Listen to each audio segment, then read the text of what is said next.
so?" I said, and he went on. "I take it that both you and Van Helsing had done already what I did today. Is not that so?" "That's so."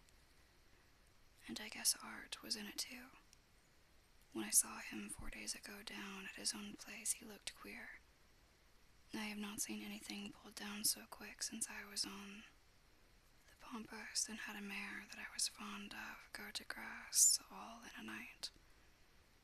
One of those big bats that they call vampires had got at her in the night, and what with his gorge and the vein left open, there wasn't enough blood in her to let her stand up, and I had to put a bullet through her as she lay.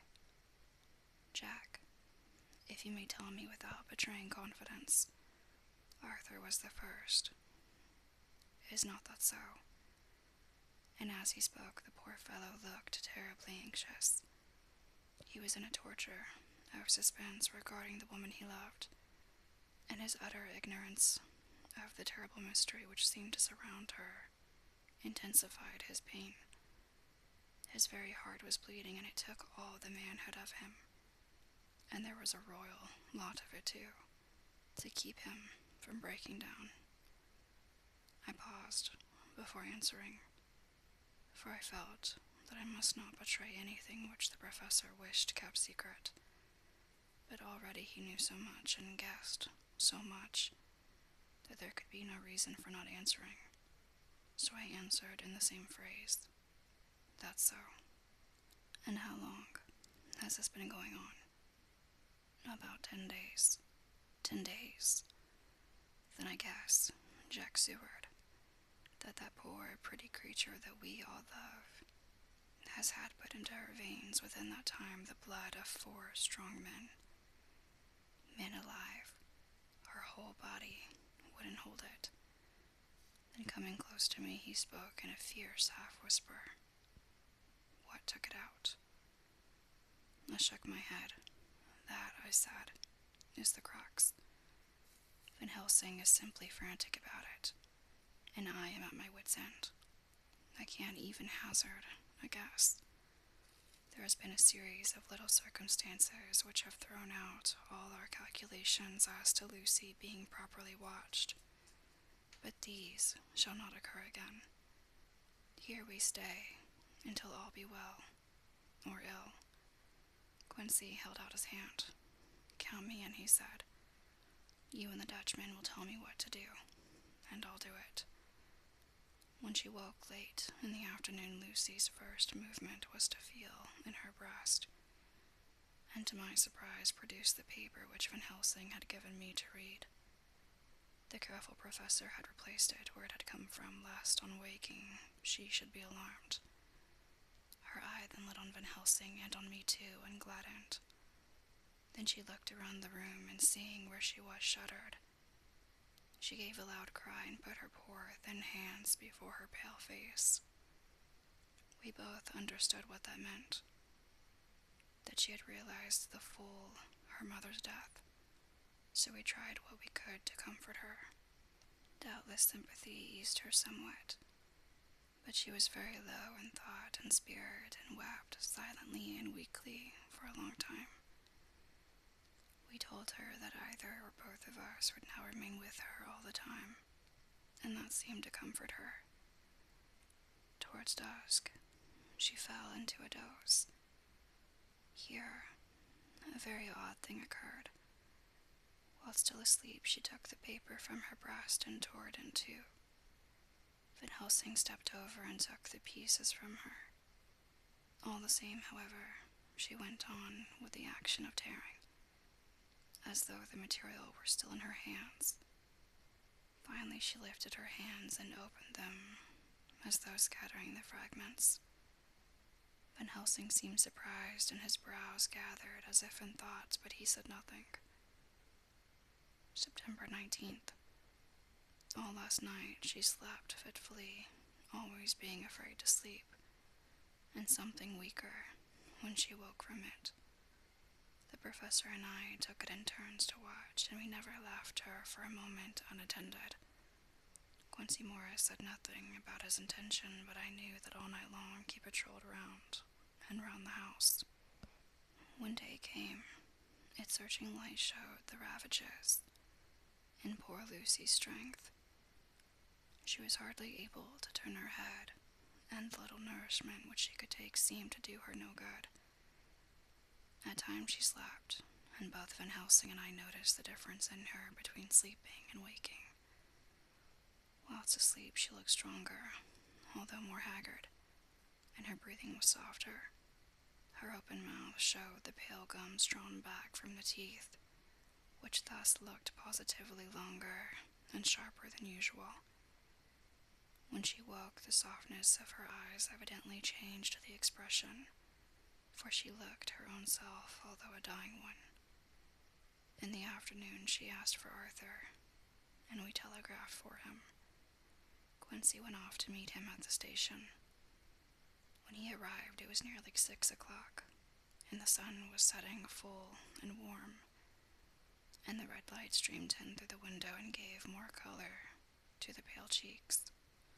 When we saw her, Arthur was simply choking with emotion, and none of us could speak. In the hours that had passed, the fits of sleep or the comatose condition that passed for it had grown more frequent, so that the pauses when conversation was possible were shortened. Arthur's presence, however, seemed to act as a stimulant. She rallied a little and spoke to him more brightly than she had done since we arrived. He too pulled himself together and spoke as cheerily as he could, so that the best was made of everything. It was now nearly 1 o'clock, and he and Van Helsing were sitting with her. I am to relieve them in a quarter of an hour, and I am entering this on Lucy's phonograph. Until 6 o'clock they are to try to rest. I fear that tomorrow will end our watching, for the shock has been too great. The poor child cannot rally. God help us all. Letter, Mina Harker, to Lucy Westenra, unopened by her. September 17th. My dearest Lucy, it seems an age since I heard from you, or indeed since I wrote. You will pardon me, I know, for all my faults when you have read all my budget of news. Well, I got my husband back all right. When we arrived at Exeter, there was a carriage waiting for us, and in it, though he had an attack of gout, Mr. Hawkins. He took us into his house, where there were rooms for us all nice and comfortable, and we dined together. After dinner, Mr. Hawkins said, "My dears, I want to drink your health and prosperity, and may every blessing attend you both. I know you both from children, and have with love and pride seen you grow up. Now I want you to make your home here with me. I have left to me neither chick nor child, all are gone, and in my will I have left you everything." I cried, "Lucy dear," as Jonathan and the old man clasped hands. Our evening was a very, very happy one. So here we are, installed in this beautiful old house, and from both my bedroom and the drawing room I can see the great elms of the cathedral close, with their great black stems standing out against the old yellow stone of the cathedral, and I can hear the rooks overhead cawing and chattering and gossiping all day, after the manner of rooks and humans. I am busy, I need not tell you, arranging things in housekeeping. Jonathan and Mr. Hawkins are busy all day, for now that Jonathan is a partner, Mr. Hawkins wants to tell him all about the clients. How is your dear mother getting on? I wish I could run up to town for a day or two to see you, dear, but I dare not go yet, with so much on my shoulders, and Jonathan wants looking after still. He is beginning to put some flesh on his bones again, but he was terribly weakened by the long illness. Even now he sometimes starts out of his sleep in a sudden way, and awakes all trembling, until I can coax him back to his usual placidity. However, thank God, these occasions grow less frequent as the days go on, and they will in time pass away altogether, I trust. And now I have told you my news.